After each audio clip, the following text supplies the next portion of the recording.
Om Sadashiva Samarambham Sadashiva-Samarambham Shankaracharya Madhyamam Asmadacharya Paryantam Vande Guru Paramparam Shruti Smriti Puranamayam Karunalayam Namami Bhagavat Shankaram Lokachankaram Shankaram Shankaracharyam Keshavam Badarayanam Sutrabhashya Kritau Vande Bhagavantau Punah Punah Mandasmita Mukham Bojam Mahaniya Gunarnavam Madhura Bhashinam Shantam Sarvabhuta Dayaparam Bhaktavatsaliam Jaladim Paramananda Vigraham Jnananandam Prapannosmi Nirmala Jnana Siddhaye Ayat Varada Devi Aksharam Brahma Samhitam Gayatri Im Chandasam Matedam Brahma Jushasvame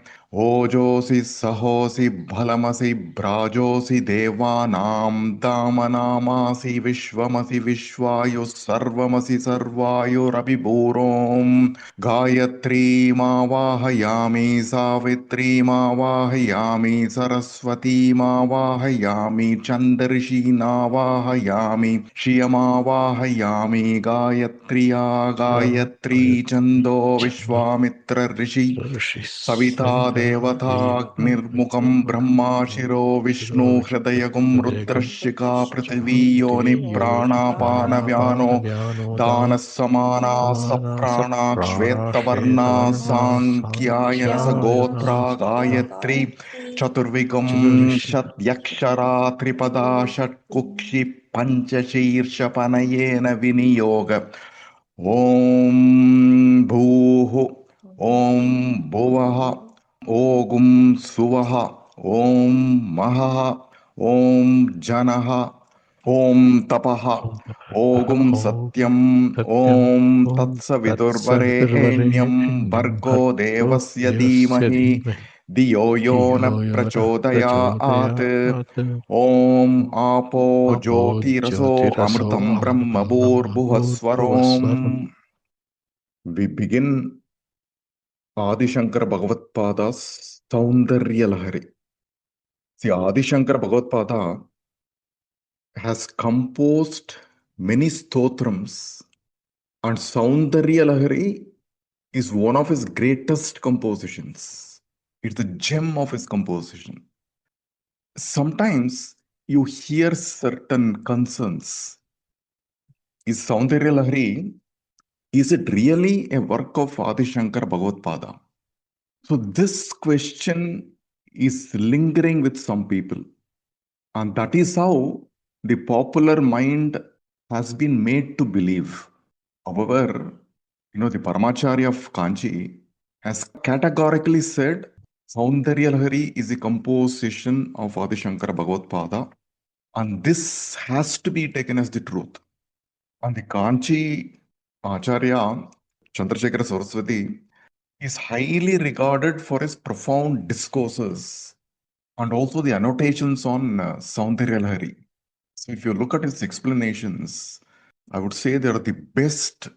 Even during the last 100, 150 years, nobody has spoken about Soundarya Lahari in terms of the depth in which he has spoken. So his discourses have the depth, the simplicity, which is appealing both for the lay person as well as the advanced sadhakas.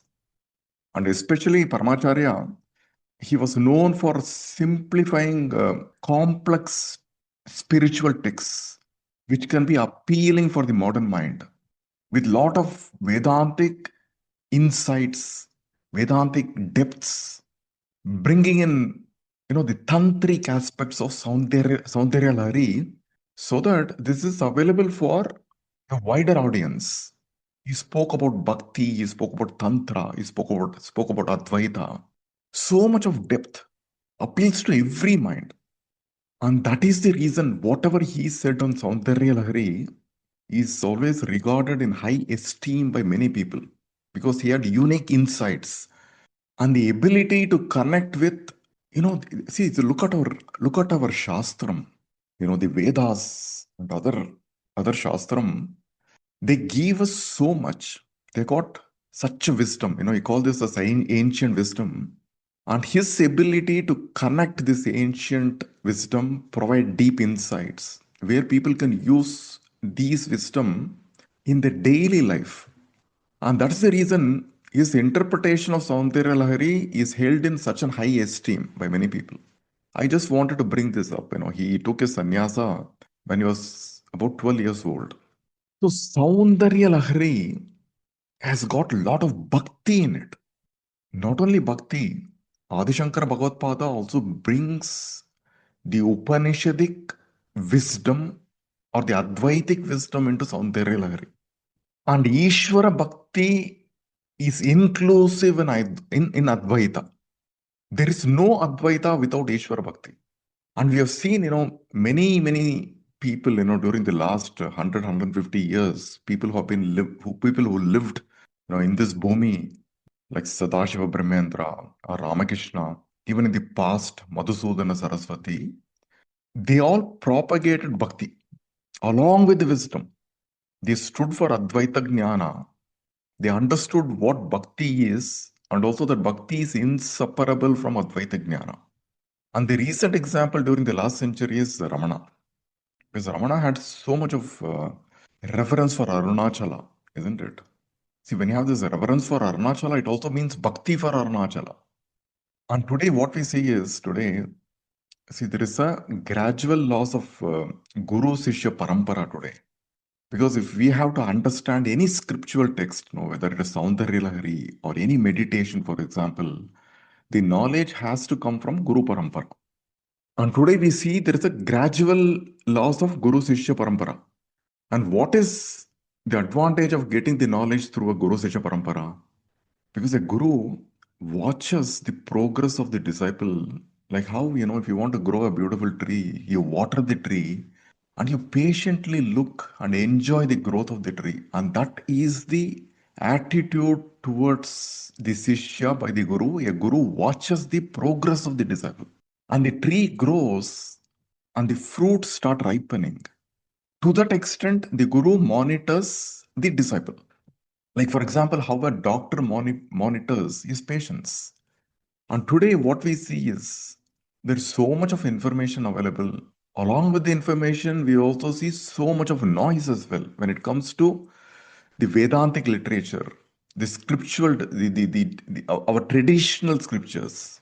So much of noise, so much of information. It's also confusing a lot of people. In the confusion, the focus is getting lost. And that is the reason any scriptural text has to come through the Guru Sishya Parampara so that the wisdom is not lost. At the same time, it is also conveyed in the way it has to be conveyed, and that has been conveyed through generations and generations. And many people, many Mahans have benefited out of it. See, there are many stotrams composed on the Devi. Many stotrams. Among them, you can pick up 3 stotrams which you can call as greatest among every other composition. If you want to pick up the gems of composition among many, you can pick up 3 of them. A stotram means a series of verses or set of verses which praises the divinity. The divinity in this case is the Devi Tripura Sundari, the Shakti, or any divinity, for example, a stotram which has verses praising Bhagavan. So that is called as a stotram. There are certain synonyms which we need to understand, which is very familiar for us.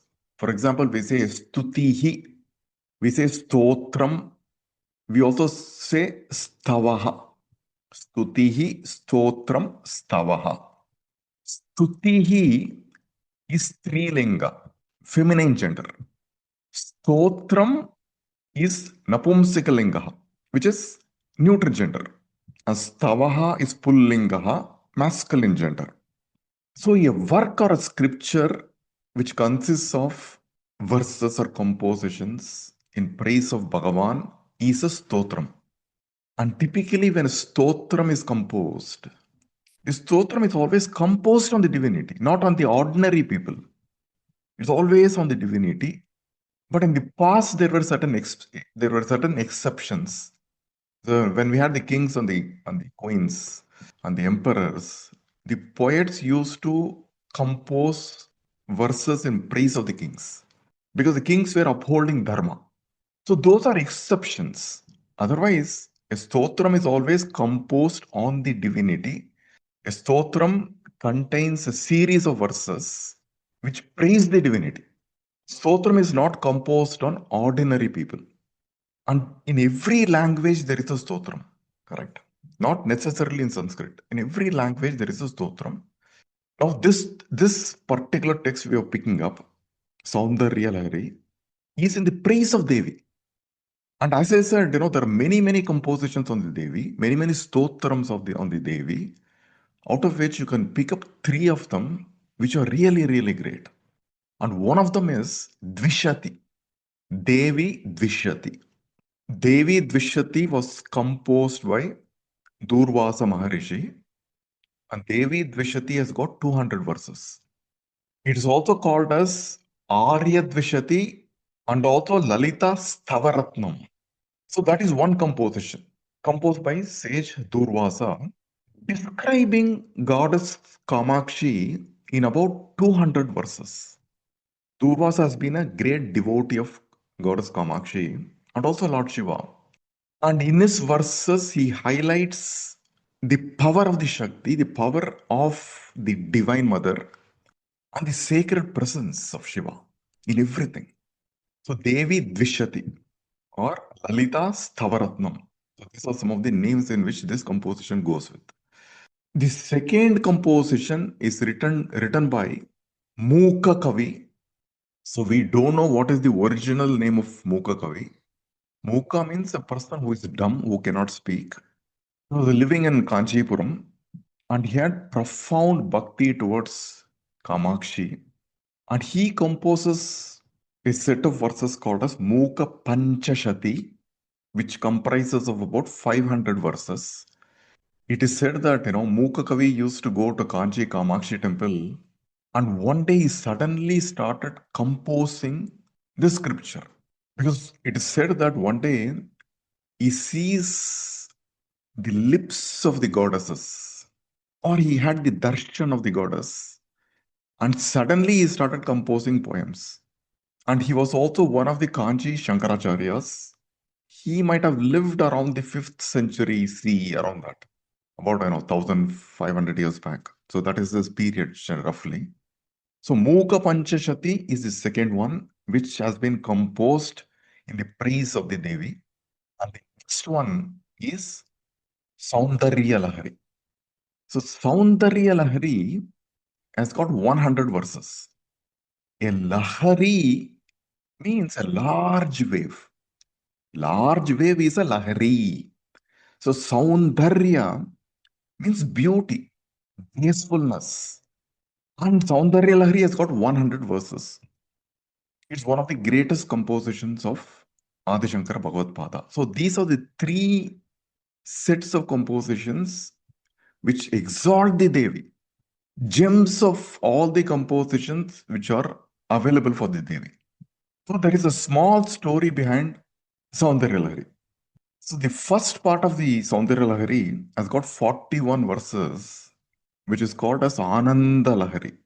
So from 42nd verse to the 100 verse, it is called as Soundarya Lahari. Soundarya Lahari comes in the second part. See, there is also another composition called Shivananda Lahari, so which is different, which is on the composition of Lord Shiva. It brings out excellent, bhakti, and we plan to cover it next year sometimes. So the first part of Soundarya Lahari, Ananda Lahari, has 41 verses, and the rest is Soundarya Lahari, which is 59 verses. And in our tradition, it is said that Soundarya Lahari emerged from Shiva himself. So Shiva, the Parabrahman, composed the verses of Soundarya Lahari in place of his Devi. And there is also a view that the Devi herself gave Soundarya Lahari to Adi Shankara Bhagavad Pada. So traditionally, in some of our scriptures, the Tantra Shastras, the Agama Shastras, are typically structured around a dialogue between Shiva and Parvati. Most of the Tantra Shastras, most of the Agama Shastras are primarily structured around the dialogues between Shiva and Parvati. And Shiva expounds spiritual knowledges, practices to Parvati. So in all these texts, you will see, Shiva as the teacher, the guru, and Parvati as a devoted student or Sishya. So Parvati will be asking questions to seek enlightenment, to seek liberation. And Shiva as a guru instructs Parvati. So you'll see all the texts in this sort of a structure. And the dialogue between Shiva and Parvati is structured in such a way, it presents very complex Vedantic, Upanishadic, or philosophical insights. It'll talk about rituals, it'll talk about yogic practices, dharmic guidelines across the various schools of Tantra and Agamas. So during the life of Adi Shankara Bhagavad-pada, he visited the length and breadth of the country, length and breadth of Bharata. And he installed many religious practices. He installed a lot of yantras. He composed many stotrams. He organized what we call as an Hindu religion today. It was organized by Adi Shankara Bhagavad-pada. And his mission was to lift an ordinary person to the level of realization. Whatever be the state of the mind of an ordinary person, his only mission was to lift the person to the state of realization. So he extensively traveled across Bharata.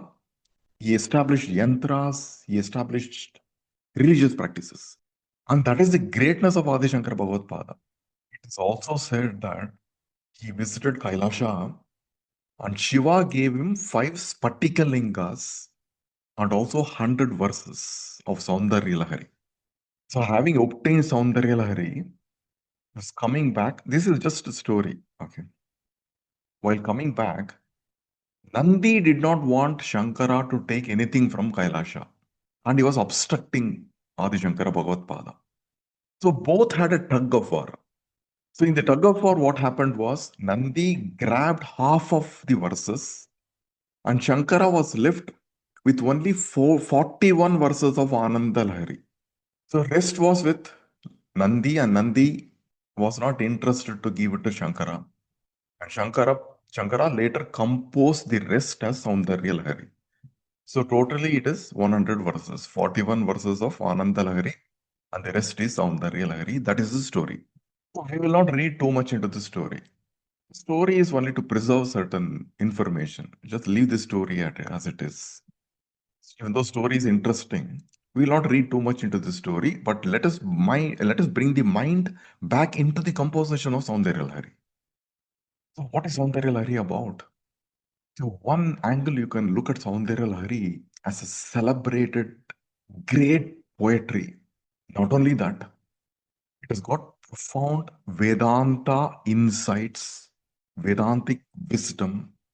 It beautifully weaves Bhakti. It has got many, many, many themes. Bhakti, which is a devotion, worship, Tantra, and also this mystical union of the individual soul with the cosmic consciousness, Jiva Brahma Aikyam. So all this are part of Soundarya Lahari. That's why it becomes so beautiful to read. You can meditate on these verses. Really meditate on these verses. So beautiful, such a beautiful composition. And the chandas which has been used to compose Soundarya Lahari is Shikarini is the chandas. Shikarini is the poetic meter in which it has been composed, is noted for its elegance. If you look at each line of this meter contains 17 syllables arranged in a single pada. And this meter is also used in texts like Natya Shastra. So Shikarini is the chandas or the poetic meter in which Soundarya Lahari has been composed. Soundarya Lahari is also a very powerful composition based on Mantra Shastra. The mantras are hidden in the shlokas. See, an ordinary person may not have exposure to mantras. Very few people have got exposure to mantras. And the exposure will come only as part of the Guru Upadesham. And many people do not have a Guru. So they don't have exposure on the mantras. So it does not matter. Does not matter. For example, you go to a doctor and take some of the medicines he prescribes to you. You will never ask what is the composition of these medicines, isn't it? You're going to take, you trust the doctor, you take the medicines, you get cured. So in Soundarya Lahari, which is based on mantra shastrams, where mantras are hidden in the shlokas, will just give the benefit to an ordinary person if he or she chants it. That is the greatest benefit. He need not know mantras. Person need not have to have any exposure on mantra shastra. Doesn't matter. And the composition and the content are so beautiful. There's so much of bhakti, abundance of devotion. And Ananda Lahari, the first 41 verses, glorify Devi's power, the Shakti of the Devi. How powerful the Devi is. Without her, nothing can move. So the first 41 verses will focus on the Shakti of the Devi. And the rest of the verses will describe her beauty. And that is the reason the first portion is called as Ananda Lahari and the second portion is called as Soundarya Lahari. Together, as I said, combines the essence of Upanishads, yoga, yantra, tantra, mantra, bhakti. You will never find a composition which is so comprehensive. And that's why it's one of the greatest compositions which we have it with us today. So in this composition, Shankara begins with an opening verse. Opening about verse about the Devi. Devi is Mahamaya. When you say Mahamaya, Mahamaya signifies the knowing power, pure knowing. That's why we say knowing belongs to the reality. Knowledge belongs to the ordinary. Knowing is about the truth of the universe. Without this truth, the universe cannot exist. The universe is pure intelligence, Chit. The universe is Sat. The universe is Ananda. And that Sat is Shiva. And the Chit Shakti is the power of Shiva. Power is Devi. And the Devi is the Brahma Shakti of the Parabrahma. See, Shiva and Shakti are inseparable. The reality and the power of the reality are inseparable. Heat cannot be separated from fire. The glow of the sun, the rays of the sun cannot be separated from the sun. So Shiva and Shakti cannot be separated. They are one.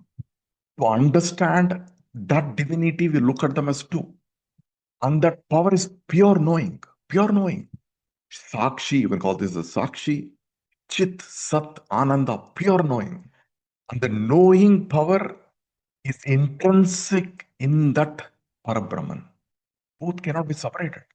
Vedasa, he says, Vagarthaviva sampraktau Vagartha pratipattaye Jagata pitarau vande Parvati Parameshwarau. Karitasa says, I worship Parvati and Parameshwara, the parents of the world. Both of them are inseparable. For example, the word and its meaning cannot be separated. So let the divine parents, Parvati and Shiva, guide me in acquiring the right understanding of the words and the meaning. Vagarthaviva sampraktau Vagartha pratipattaye Jagata pitarau vande Parvati Parameshwarau. When you write with a pen, nowadays we don't write with the pen. We type more than writing. So here we are talking about a fountain pen. And 20, 30 years back or 40 years back, the fountain pen was very, very popular. So you used to write with the fountain pen. The fountain pen will have a ink. When you write with the pen, the ink flows along with the words. The words and the ink are inseparable. Ink is present in every word. So you can say the ink is Shiva and the words are Shakti. We know the universe or the world around us only through words, isn't it? If Shakti is the words and the words are the universe, Shakti is the universe. And Shiva is present in every aspect of the universe, in every aspect of the creation. Correct? And that's why you have to look at Shiva and Parvati. They're inseparable. They're not two, they're one. Parabrahman is one, and that Parabrahma Shakti is the Devi.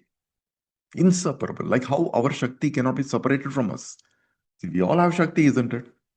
Can you peel your Shakti apart from you? It's not possible.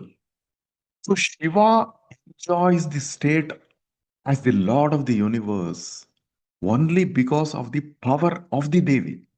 And Adi Shankara Bhagavad Pada praises this power of Shiva, the Shakti, in his composition. And the subject matter of Soundarya Lahari is Sri Vidya. So when you say the word Sri Vidya, Sri here means the three Vedas. Sri is also wealth. And what is the wealth for the Jnani? The wealth for the Jnani is the Veda, the Upanishads. So Sri here is the name of this profound wealth, the profound wisdom which we all have, which is the three Vedas. So you can't ask me what is the fourth Veda, Atharva Veda. See, normally we say it as three Vedas, Rig, Yajur, and Sama. Whatever is left over is Atharva Veda. So Sri is wealth, Sri is this wealth, and Vidya is the knowledge. And both these words, both the Shabdas, Sri and Vidya, are feminine. And Sri Vidya also corresponds to Uma. See, if you're familiar with Keno Upanishad, Uma comes as the Guru, as the Parabrahman, as the Ishvara to instruct Indra. So Sri Vidya also corresponds to the Parabrahman. They correspond to Uma, personification of Brahman. And Soundarya Lahari's subject matter is Sri Vidya. See, if you look at our mind, the mind is always wandering, isn't it? It doesn't stay in one place. It oscillates between the past and the present. Past and the future, not in the present. It never stays in the present. Bhakti can quieten the mind. When you surrender to the Shakti, the mind will quieten. Only a quiet mind can reflect the truth. And that is Jnanam. And the Jnanam happens to us only through the grace of the Devi. She alone has the capability to quieten the mind. After all, the mind is the creation of the Devi, isn't it? So each verse in Soundarya Lahari is a mantra. And each verse has got a yantra to meditate as well. This is what the traditional commentators talk about. And every verse of Soundarya Lahari fulfills the wish of the sadhaka. But the Devi can be realized only through Nishkama Bhakti, not Sakama Bhakti. Nishkama Bhakti. Nishkama Bhakti is what? It's like Karma Yoga, isn't it? See, that Shakti is in all of us. You can call this Shakti as Kundalini Shakti. So the Kundalini is like a coiled serpent in the Mooladhara. It is a coiled serpent is resting in the Mooladhara, which is the personification of the Shakti. And that serpent which is resting in Mooladhara is poisonous because it symbolizes desires and lust. It's only through the grace of the Devi and through Nishkama Bhakti that the serpent can rise and bestow jnana to us. And that jnanam is Advaita jnanam and Bhakti is inherent in Advaita. Both Bhakti and Advaita cannot be separated. Shiva and Shakti cannot be separated, right? So you look at a water. Look at the waters in a lake. You got also ripples on the surface of the water. The lake and its ripples cannot be separated. They're inseparable, isn't it? So Shiva and Shakti are inseparable. So Vagarta viva sampraktau Vagarta pratipattaye Jagatapitarau vande Parvati Parameshwarau. So lake and the ripples, the water and the ripples in the lake are play of duality. They look like two. Ripples cannot exist without the lake, isn't it? So Shiva and Shakti seem to be very separate. Our attention is on the ripples and we forget the lake. When we look at the creation and all the experiences which we undergo, we forget Shiva. And that is the play of Maya. And that's why the Devi is called as Mahamaya. So the Jnani through inquiry and meditation realizes the Brahman. The Jnani or the mumukshu is dedicated towards this path. An inherent urge, is there in the mumukshu that moksha becomes the goal of the life. So Jnani realizes the reality through inquiry and meditation. But what about the others? How many people are willing to dedicate their life towards knowing the ultimate reality? Many are not prepared. Many are unwilling to dedicate their life. But here, you have bhakti as a means. You need not have to dedicate the life to Shiva. If Shiva is the ultimate reality, many people are not able to dedicate their life to Shiva, to know Shiva. But you can dedicate your life to Maya, isn't it? Maya itself is bhakti. Bhakti with that Maya. Bhakti on the same Maya, which keeps you in delusion, which keeps you in moham. So when you approach the Devi through bhakti, she leads you into the lake of Shiva. And Shiva is expressing itself as ripples on the lake through his power of Mahamaya. The ripples in the lake is the entire universe, the entire creation. That is the expression of Shiva. And the expression is happening through the power of Mahamaya. And Maya is inseparable from the Brahman, the Parabrahman. So bhakti leads to this realization. She will lead you to the lake of Shiva. So bhakti is not only about duality. So that is the attitude of the jnani when he interacts with the world. The jnani sees the reality everywhere. The jnani sees Ishvara as the entire universe. He doesn't see the ripples separate from the lake. For a jnani, his or her actions are the actions of Ishvara. And this is the attitude towards Nishkama Bhakti. So Soundarya Lahari has to be approached through Nishkama Bhakti. And that Parashakti, which is the Karya Brahman, attained through Bhakti will ultimately lead you to the Karana Brahman, the Nirguna Brahman. Because not everyone is ready for Shavana, Manana, Nididhyasana. People generally struggle with their mind, right? I'm not able to control the mind. My mind is wandering. There is no Chitta Shuddhi. The mind has to be destroyed. If the mind has to be destroyed, you need the mind to destroy it. That is the irony, isn't it? If the mind has to be destroyed, you can destroy the mind only through the mind. If this is so, a question will arise in the mind. For example, I got a hand. A hand can slap others, but the hand cannot slap itself. So how can the mind destroy itself? It is only through surrender, and surrender alone, the mind can be destroyed. Surrender to the one who created the mind. And who created the mind? The Devi, the Shakti. So absolute surrender to her will destroy the mind. When the mind is destroyed, that divinity alone will shine. And that is the power of the Devi, and she will grace us with jnana. She can bring you to the state of Shivoham. She is going to tell you, no, everything is my play. The whole universe is my play. And with your interactions, transactions with the universe, you have forgotten what the reality is. This is an illusion. This illusion itself is my play. I'm going to erase the illusion for you. I'm going to lift you. I'm going to lift you to my level. So when I lift you to my level, you will see me in you. And you will see me in everything in the creation. The world is me. I'm appearing myself as the world. And your mind will be full of me. You may still struggle. The Maya is still with me, right? I still see the world. The world does not disappear. The questions may still be there in your mind, but she's going to look at you and tell you, so look at the creation. Look at the moon. Look at the sun. Look at the stars. Look at these infinite galaxies. All this are my creation. So what are you worried about? Your worry is also my creation.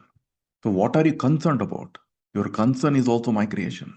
So if you cannot eradicate your worry, your concern, don't bother about it. Because that Shiva created the entire universe with my power. And he alone can destroy it. Even to destroy the universe, he'll need my power. And look at us. We have not created anything in our lives. Our worries are not our creation. Our mind is not our creation. Our desires are not our creation.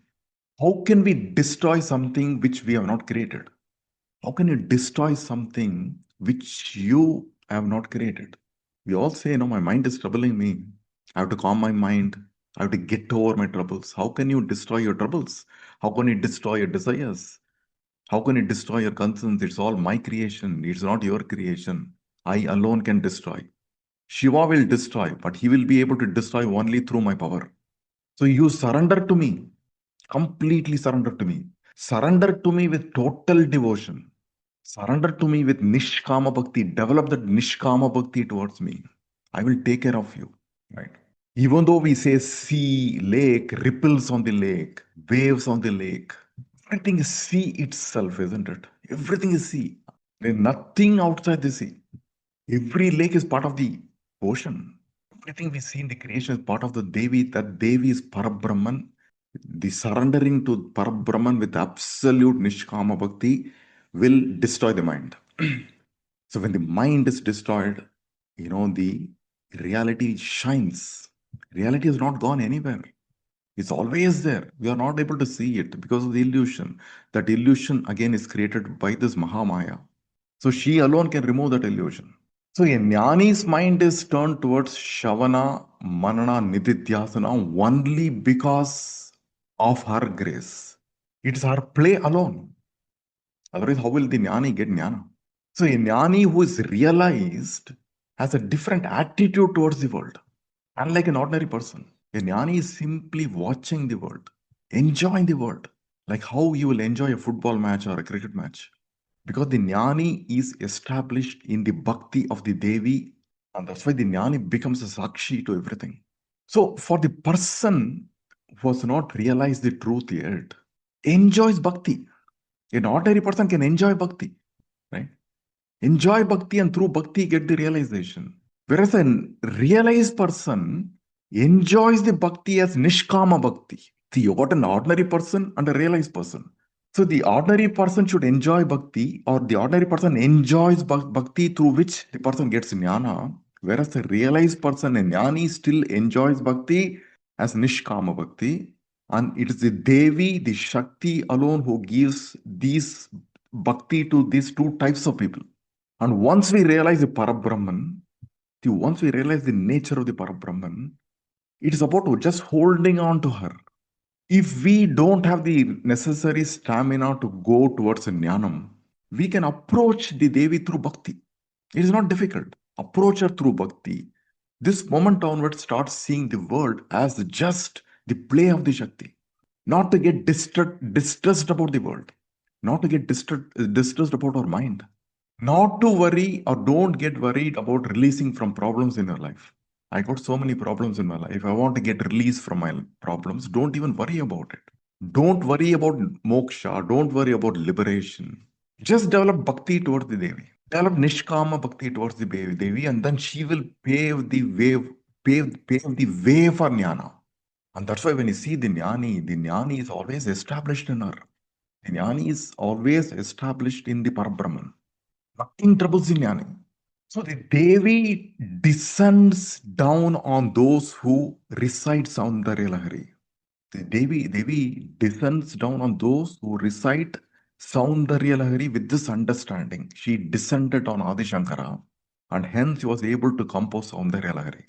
This is true for other compositions as well. Devi Dvishati describes Sri Chakra, Mukha Panchakam. After the Devi had descended down on Adi Shankara, Bhagavad Pada, Durvasa, Mukha Kavi, they wouldn't have been able to compose any of their compositions. She made the dumb person compose her prize, and that is Mukha Kavi. And there was nothing like Soundarya Lahari before Adi Shankar Bhagavad Pada composed it, and there will be nothing like Soundarya Lahari in the future. So in Soundarya Lahari, Adi Shankara is describing the indescribable. So the meter is Shikarini, which I said is 17 syllables for each of the lines. So Shankara, in his composition, Soundarya Lahari, brings the Devi in front of us. And in the last 59 shlokas, it is just like how a sculptor will bring the idol in front of us. And in his composition, Shankara is only displaying or presenting spiritual experience. So if we immerse ourselves in Soundarya Hari, we can exactly understand what goes on in Shankara's mind. we can get into the mind of Shankara. And this is the darshana of the Devi that is available to all of us, not only all of us, even the future generations. So we should approach Soundarya Lahari with this intensity. Right? It's an extraordinary text. And let Soundarya Lahari fill our lives. So of the Acharya's compositions, the Brahma Sutra stands on the top when it comes to Upanishads. Shankara wrote the Bhashyam for Brahma Sutra. The author of Brahma Sutra is Vyasacharya. So it's Brahma his commentary on Brahma Sutra stands on top when it comes to Upanishad. So his composition, which is Viveka Chudamani, comes on top when it comes to Prakarana Grantham. And Soundarya Lahari comes on top when it comes to Bhakti. Word Sundari means beauty. That beauty is Maha Tripura Sundari. And she is known by many names. So Sundari is also an unparalleled beauty. Under many names like Kali, Durga, Bala, Bhuvaneshwari, many names she has. In among all the names, the name Sundari always goes along with Raja Rajeshwari. So Raja Rajeshwari is the queen of all. So it beautifully goes along with the name. Sundari is always associated with Raja Rajeshwari. So the word Soundarya pertains to the word Sundari. What is the Sundari about? She is everything. She is the daughter, she is the wife, she is a mother. She's got different names. Himagiri Sute, Tuhina Giri Kanye, Tuhina Giri Kanye. It has got this, daughterly attributes. She's also a daughter. She's also a mother. So Narmada also has got a name called Tuhina Karasuta. That's another name for Narmada. So the Devi has got different names. She's Janaka Janani. She is also the father. She is also the mother. She is the father and mother of the universe. Why she's Parabrahman? There's nothing beyond her. So her potent name is Shakti. And Shankara Bhagavad begins Soundarya Lahari with the first verse starting from Shiva Shaktya Yukto Yadi Bhavati Shakta Prabhavitum. So Shakta Prabhavitum Shaktya Shakto Yadi Bhavati Shakta Prabhavitum. So Shakti tells everything about her. And the Shakti is the divine feminine energy, the power. The Shakti is the creation. The Shakti is the action, the dynamic force behind the creation. And Shankara aptly begins his first verse with Shiva Shaktya Yukto Yadi Bhavati Shakta Prabhavitum.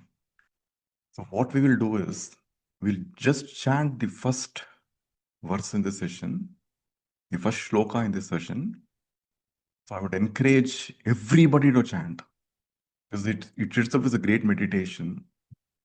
From the next week onwards, we'll go through each of the verses. I'm going to share many things with you as we go through the verses. You will really enjoy it. Just immerse in it. Every verse is a meditation. So profound. And you'll really enjoy it.